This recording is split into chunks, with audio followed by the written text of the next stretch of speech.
చాలా చోట్ల మనకి సోషల్ మీడియా బెట్టింగ్ అని జరుగుతుంది. మ్మ్.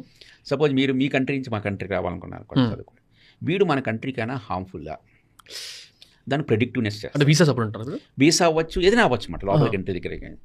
అంటే మీరు వెళ్తాం నెక్స్ట్ 5 years వెళ్తాం తెలియదు. ఫర్ ఎగ్జాంపుల్ నేను చెప్తా, మీరు మీ ఫ్రెండ్ ఉన్నారు, మీరు మంచి ఆర్థోడాక్స్ పర్సన్, రిలీజియస్ పర్సన్, మీరు మీ సోషల్ మీడియాలో రెగ్యులర్గా అన్ని టెంపుల్స్ అట్లా చేస్తారు.